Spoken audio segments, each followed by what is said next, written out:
दोस्तों, अगर आप 21 डेज चैलेंज को पूरा करते हो तो रिसर्च के अकॉर्डिंग आप मैक्सिमम लोगों को पीछे छोड़ सकते हो। पेंगुइन यूके के इस आर्टिकल के अकॉर्डिंग सिर्फ 51% लोग पूरे साल में एक बुक पढ़ पाते हैं। यानी अगर आप साल में एक बुक भी पढ़ लेते हो तो आप 49% लोगों को पीछे छोड़ दोगे। और अगर आप साल के 10 बुक्स पढ़ लेते हो तो आप टॉप 34% रीडर्स में शामिल हो जाओगे। यानी 66% लोगों को तो आप ऐसे भी पीछे छोड़ चुके होगे। मेरी अजम्पशन है कि अगर आप 21 दिन में 21 बुक्स पढ़ लेते हो तो आप इस कैटेगरी में 95% लोगों से आगे होगे। बट ये 21 डेज में हमें कोई भी रैंडम बुक्स नहीं पढ़नी है, बल्कि ये 21 डेज चैलेंज को मैंने आपके लिए 3 फेजेस में डिवाइड किया है। फर्स्ट फेज डे 1 to 7 जो है हैबिट्स डेज। यहाँ पर हम 1 से 7 दिनों में हैबिट्स के बारे में पढ़ के उन्हें इम्प्रूव करेंगे। सेकेंड फेज यानी 8th डे से लेके 14th डे तक ये है स्किल्स डेज। यहाँ पर हम इम्पोर्टेंट स्किल एक्वायर करने की कोशिश करेंगे। स्किल्स जैसे कि money, time management, investing, productivity etcetera. Third phase यानी 15वें दिन से लेकर 21वें दिन तक यहाँ पर हम डाइवर्स टॉपिक के बारे में बात करेंगे। यानी कुछ ऐसे सब्जेक्ट जो हमने कभी ना पढ़े हो, ताकि हमारे ब्रेन को डाइवर्स नॉलेज मिले और हम नई नई चीजें सीख सकें। तो चलिए शुरू करते हैं फेज 1 से। डे 1।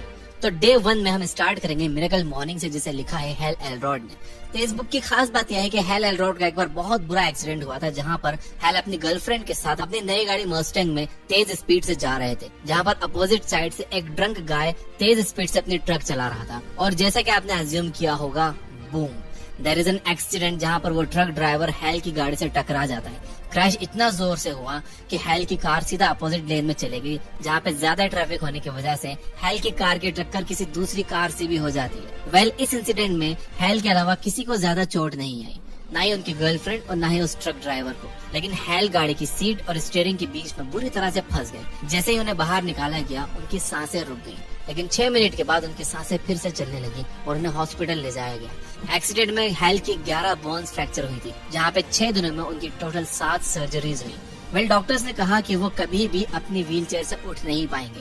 लेकिन हेल ने अपनी विल पावर से न सिर्फ चलना शुरू किया, बल्कि एक 84 किलोमीटर का मैराथन भी कंप्लीट किया।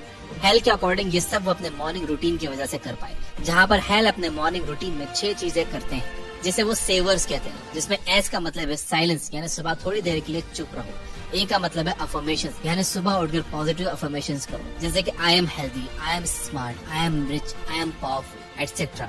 वी से आता है विजुअलाइजेशन, यानी खुद को एक सक्सेसफुल इंसान बनते हुए विजुअलाइज करो। ई का मतलब है एक्सरसाइज।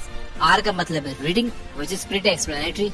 एंड एस का मतलब है स्क्राइबिंग, जहाँ पर आपको अपने थॉट्स एंड आइडियोलॉजीज को पेन डाउन करना है। ये सारी चीजें करके आपको लाइफ में क्लैरिटी आएगी कि आपका गोल क्या है और आपको क्या अचीव करना है। डे 2 पर हम पढ़ेंगे डैरन हार्डी की बुक द कंपाउंड इफेक्ट। क्या आपको पता है कि अगर आप एक पेज को 45 टाइम्स फोल्ड कर दो तो उसकी थिकनेस आपको अर्थ से मून तक पहुंचने में हेल्प करेगी। ये बिल्कुल सच है, आप इसके बारे में गूगल कर सकते हो।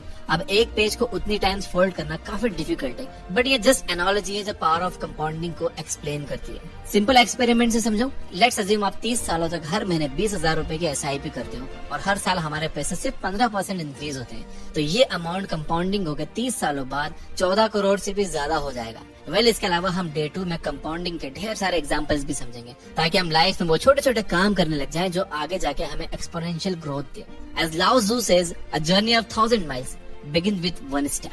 तीसरे दिन हम रिचर्ड कॉश की बुक द 80-20 प्रिंसिपल पढ़ेंगे, जिसमें आप बहुत ही इंपॉर्टेंट कॉन्सेप्ट्स को समझोगे, जैसे कि लाइफ में थोड़े से इंपॉर्टेंट काम करने से ही हमें मैक्सिमम रिजल्ट्स मिलते हैं। Less work is equal to maximum results. आइए इसे एक इंटरेस्टिंग एग्जांपल से समझते हैं। तो जब इलॉन मस्क उनकी कंपनी पेपाल बना रहे थे, तब उस वक्त उन्होंने 80-20 प्रिंसिपल का यूज किया। तभी उन्हें पता चला कि ये कंपनी तभी सक्सेसफुल होगी जब एक साथ बहुत सारे लोग पेपाल को यूज करके उससे पेमेंट करेंगे। इसलिए इनिशियली कंपनी का मेन फोकस ज्यादा से ज्यादा कस्टमर्स एक्वायर करने का था। शुरुआत में बहुत सारे लोगों की पेपाल से पेमेंट नहीं हो रही थी और वो गुस्से वाले कस्टमर्स बार बार पेपाल के ऑफिस में कॉल करते थे, जिसके बाद पेपाल कंपनी के मेंबर्स ने फोन उठाना ही बंद कर दिया था। जबकि हम बाकी कंपनी की स्ट्रेटेजीज देखें तो वो कस्टमर्स को बहुत ज्यादा वैल्यू करती है, लेकिन पेपाल के केस में उन्होंने कस्टमर्स को बाद में वैल्यू करना शुरू किया जब उनके प्लेटफॉर्म पे बहुत सारे लोग आ गए। In short, Elon Musk 80-20 principle का इस्तेमाल नहीं करते तो शायद वो सक्सेसफुल ना होते। और मैं चाहता हूँ कि ये क्वालिटी आप में भी आ जाए, जहाँ पर आप अपनी मैक्सिमम एनर्जी उन्हीं कामों पर लगाओ जहाँ से आपको मैक्सिमम रिवॉर्ड्स मिल रहे हो। इसलिए डे 3 पर मैंने आपको द 80-20 प्रिंसिपल रिकमेंड की है। डे 4 में आप पढ़ोगे चार्ल्स डहिक की book the power of habit. इस दिन हम डिटेल में सीखेंगे कि अच्छी हैबिट्स कैसे बनती हैं और बुरी हैबिट्स कैसे छूटती हैं। इसमें हम क्यू, रूटीन और रिवॉर्ड सिस्टम को अच्छे से समझेंगे। एंड दिस इज माई बेट कि इस बुक के सारे एक्सपेरिमेंट्स पढ़ के आपको बहुत मजा आएगा कि कैसे मार्केटर्स इन हैबिट्स लूप का यूज करके किसी भी प्रोडक्ट की आदत लगवा देते हैं, जैसे कि इंस्टाग्राम, फेसबुक। ये होता है हमारे बॉडी में प्रेजेंट एक न्यूरोट्रांसमीटर डोपामिन की वजह से। मैंने डोपामिन और वेरिएबल रिवॉर्ड सिस्टम पर कुछ वीडियोस बनाई है, डिस्क्रिप्शन में मैं लिंक दे दूंगा, वहां से देख लेना। डे नंबर 5, 5वें दिन आप शॉन स्टीवंस की बुक स्लीप स्मार्टर पढ़ोगे और स्लीप के पीछे की साइंस को समझोगे। शॉन को डीजेनरेटिव डिस्क नाम के स्पाइन की एक प्रॉब्लम हुई थी, जिसकी वजह से वो काफी टाइम तक बेड रेस्ट पे थे।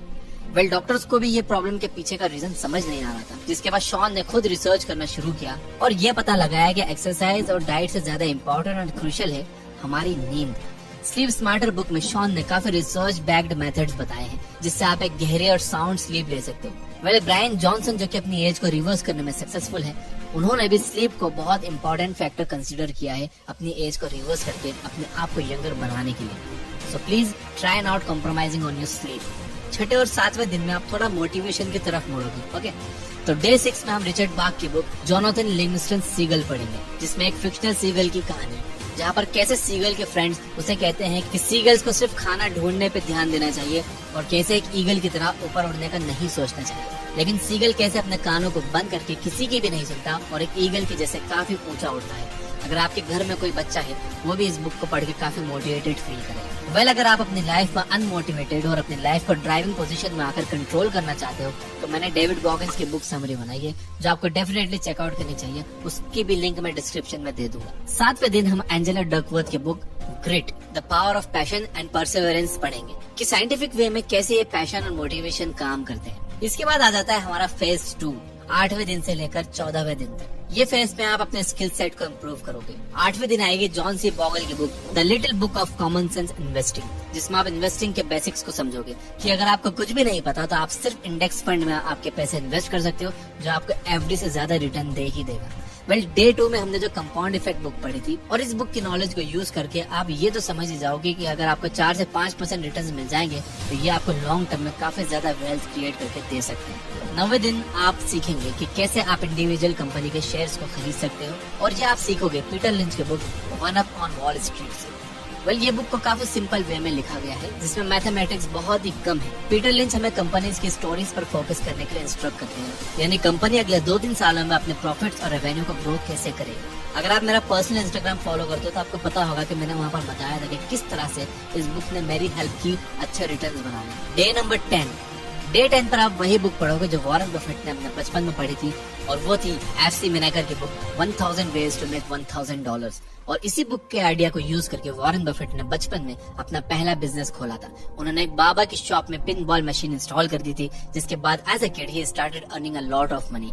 वेल, ये बुक के एग्जांपल्स पढ़ के आप दुनिया में फिर जितने भी बिजनेसेस देखोगे, आप ऑटोमेटिकली उनके पीछे के सिस्टम को फिगर आउट कर पाओगे कि कैसे एग्जैक्टली ये कंपनीज पैसा बना रही है। 11वें दिन हम पढ़ेंगे जोशुआ फॉयर की book moon walking with Einstein. इस बुक से आप सीखोगे कि आप अपनी मेमोरी को कैसे इम्प्रूव कर सकते हो। वेल, सबसे इंटरेस्टिंग बात ये है कि ये बुक के ऑथर एक जर्नलिस्ट थे और वो दुनिया के मेमोरी चैंप्स को कवर कर रहे थे, और ऑस्मोसिस के थ्रू उन्होंने सिमिलर टेक्निक्स सीख ली, जिसके बाद उन्होंने मेमोरी कंपटीशन में पार्ट लिया और 2006 में वो खुद यूएसए के मेमोरी चैंपियन बन गए। जिसका मतलब ये है कि कोई भी इन टेक्निक्स को सीख कर अपनी मेमोरी को इम्प्रूव कर सकता है। डे 12, 12वें दिन आप पढ़ोगे सुजैन केन की book quite, the power of introverts. तो जो लोग इंट्रोवर्टेड हैं, यानी कि लोगों से बात करने से शर्माते हैं या कम बात करते हैं, वो ये बुक को पढ़ के समझ जाएंगे कि इंट्रोवर्टेड लोगों के पास एक पावर है, वो ये कि वो हाई फोकस्ड काम को काफी इजीली कर लेते हैं, जैसे कि एप्पल की बैकबोन स्टीव वोजनियाक। वेल, अगर आपको पता ना हो तो बता दूं कि Steve Jobs was great at selling and marketing things, but आज एप्पल के जो भी प्रोटोटाइप या डिजाइन हैं, it is because of Steve Wozniak's introverted nature. और उन्होंने भी ये एक्सेप्ट किया है कि शांत और अकेले रहने से उन्हें डिजाइन और प्रोटोटाइप बनाने में बहुत मदद मिली। डे 13, 13वें दिन आप रॉबर्ट कियोसाकी की book rich dad poor dad पढ़ोगे, जिसके बाद आप समझोगे कि एसेट्स और लायबिलिटीज में डिफरेंस क्या होता है। आई फील हम में से मैक्सिमम लोगों ने ये बुक पढ़ी होगी, इसलिए I am pulling another book from the Pandora's box and the book is, drum rolls please, fake by Robert Kiyosaki. Well, ये बुक में वो बताते हैं कि आजकल की एजुकेशन और मनी सब फेक है। वेल, ये भी एक इंटरेस्टिंग पॉइंट ऑफ व्यू है जो आपको जरूर समझना चाहिए। एजुकेशन के बारे में मैंने अपने पर्सनल चैनल पर एक वीडियो रिसेंटली अपलोड की है, आप चाहो तो वो देख सकते हो, उसका भी लिंक मैं डिस्क्रिप्शन में दे दूंगा। डे 14, 14वें दिन आप जॉन डॉयर की बुक मेजर व्हाट मैटर्स पढ़ोगे। वेल ये बुक आपको अपनी प्रोडक्टिविटी इंक्रीज करने में काफी हेल्प करेगी। इस बुक में हम OKRs को समझेंगे, which simply means objective and key results। तो जॉन डायर ने ये स्पेसिफिक टेक्निक गूगल के एम्प्लॉयज को सिखाई थी, क्योंकि इससे पहले गूगल को मैनेज करना सर्गे और लैरी के लिए काफी मुश्किल हो गया था। वेल OKRs के रूल को यूज करके हम कंपनीज और खुद को भी अच्छे तरीके से मैनेज कर सकते हैं। वेल अगर आपने ये वीडियो यहाँ तक देख ली है तो congratulations, I am super proud of you कि आप जेन्युइनली अपनी लाइफ बदलना चाहते हो और एक बेटर लाइफ जीना चाहते हो। तो कमेंट में यस आई विल लिखकर अफर्म कर दो। इससे मुझे भी पता चल जाएगा कि आप सीरियस हो और आपने वीडियो यहाँ तक देखी है। हम बस पहुँचने ही वाले हैं, आप मेरे साथ बने रहिए। इसके बाद आता है फेज 3 यानी डे 15 से लेकर डे 21। इन 7 दिनों में आप कम्प्लीटली डिफरेंट टॉपिक्स के बारे में पढ़ोगे ताकि आपका माइंड नई नई चीजों के बारे में सीख सके। डे 15 15वें दिन आप पढ़ोगे स्टीव लेविट की बुक फ्रीकोनॉमिक्स। इस टॉपिक को बहुत कम लोगों ने पढ़ा है, तो इसमें ऑथर्स दुनिया के अजीब और गरीब पैटर्न्स को इकोनॉमिक्स के साथ कनेक्ट करते हैं, जैसे कि ड्रग्स बेचने वाले लोग अपने मॉम के साथ ज्यादा रहना क्यों प्रेफर करते हैं, या फिर अमेरिका में 1990 में अचानक से क्राइम बहुत कम क्यों हो गया था। इसका मेन रीजन ये था कि यूएसए में अबॉर्शन को अलाउ कर दिया गया था। आई मीन ऐसे पॉइंट्स को कनेक्ट किया गया है कि आपका सोचने का नजरिया बदल जाएगा। आई होप ये बुक आपको अच्छी लगेगी। हम इस बुक की समरी ये बुक ऐप पर बहुत जल्द अपलोड करने वाले हैं। डे 16 में आप पढ़ोगे जोएल फर्मन की बुक फास्ट फूड जेनोसाइड, जिसमें हम साइंटिफिक रीजन से समझेंगे कि कैसे फास्ट फूड धीरे धीरे हमारी लाइफ खत्म कर रहा है। 17वें दिन आप पढ़ोगे रॉबर्ट सियाल्डिनी की book influence the psychology of persuasion. इसमें आप सीखोगे कि कैसे 6 प्रिंसिपल्स का यूज करके आप कैसे किसी को भी इन्फ्लुएंस कर सकते हो। Well this is my one of the most favourite books and ये बुक भी साइंटिफिक रिसर्च बैक्ड मेथड्स को यूज करके ही लिखी गई है। डे 18वें दिन आप पढ़ोगे स्टीफन हॉकिंग की book a brief history of time, जिसमें उन्होंने नॉन साइंटिफिक बैकग्राउंड के लोगों के लिए यूनिवर्स के बारे में बहुत ही सिंपल लैंग्वेज में समझाया है। डे 19वें दिन आप पढ़ोगे एडम हिगिनबॉथम की बुक मिडनाइट इन शेरनोबिल, जिसमें आप पढ़ोगे कि कैसे एक इंजीनियर की गलती से न्यूक्लियर प्लांट में ब्लास्ट हो जाता है और जिसकी वजह से आज भी वहाँ पर लाइफ इम्पॉसिबल हो चुकी है, और इसके ऊपर काफी सारे मूवीज भी बनी है। लेकिन मैं आपको सजेस्ट करूंगा कि आप ये बुक को पहले पढ़ो और बाद में मूवी देखो। 20वें दिन आप जोनाथन फॉयर की बुक ईटिंग एनिमल्स पढ़ोगे। अब आप में से जो लोग नॉन वेजिटेरियन है उनको जोनाथन साइंटिफिकली प्रूव करेंगे कि मीट प्रोडक्ट्स कंज्यूम करने से एक्चुअल में क्या नुकसान होता है। और माइंड यू, ये रीजंस कोई रिलीजियस रीजंस नहीं है, they have been practically proven by science.